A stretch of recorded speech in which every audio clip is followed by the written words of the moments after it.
এখন আমরা যাচ্ছি একটু বাজারে, মানে আমি আর দোয়েল। তো একটু আইব্রো করবো, এই যে দোয়েল।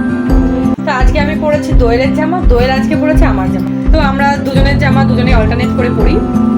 একদিকে ভালো ও জামাকে নেওয়ার হয়ে যায়, আমি কিনলে পর হয়ে যায়। ওই থ্রি পিসগুলো বাদে আর কি, মানে যেগুলো লং। না, একটা থ্রি পিস হচ্ছে আমারটা ও নিয়েছে, আমি নিয়ে নি, আমি জাস্ট দুদিন পরেছি, তাই ও বলছে আমাকে নিয়ে নিতে। আর রাস্তায় বেরোতে না বেরোতে দেখি চারিদিকে শুধু পুলিশ। এই হচ্ছে আমাদের বাস স্ট্যান্ড। আজকে যেহেতু মহুয়া মৈত্র ম্যামের রিসেপশন, তো সেই জন্য পুরো ফাঁকা বাস স্ট্যান্ড দেখতেই পাচ্ছ। তুমি একটা ছবি তুলো তোমার মতো। এখানে কোনো গাড়ি রাখা হয়নি আসলে। হ্যাঁ, দেখতেই পাচ্ছ পেছনে এন্ট্রি লেখা আছে। তো এখন ওদিক দিয়ে কাউকে পাসপোর্ট লাগবে না। ওদিক দিয়ে কাউকে যেতে দেবে না গাইজ। কার্ড পেয়েছিল আমার জামাই। পুরো ফাঁকা রাস্তা।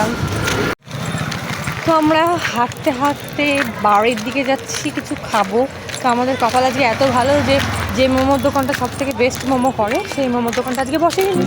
তারপরে চলে আসি আমরা অন্য দোকানে। আজকে দোয়েল আমার টাকা লস করতে এসেছে। একটা ফ্রাই মোমো আবার একটা, হ্যাঁ দেরি পায় না। মোমোটাও আমি দোয়েলকে দিচ্ছি। খাবি তো তোর হাফ আমার হাফ, ঠিক আছে? আমরা মোমো হাফ হাফ করে নিয়েছি। ধর আমি এখানে খেলাম, তুইও খেলি। হ্যাঁ, খাওয়ার পরে ধর আমি বাড়ি চলে গেলাম, টাকা দিলাম না। তুই কী করবি? আমার বাড়ি চেনে, হ্যাঁ আমার বাড়ি চেনে, বাড়িতে বসতে পারবে। হো হো, গাইজ এটা একটা নিউজটা লাইক করে দেখাই, বাসন বাজাবে, বাসন। একটু জুম কর। থ্যাঙ্কস না, আমি করে দিয়েছি।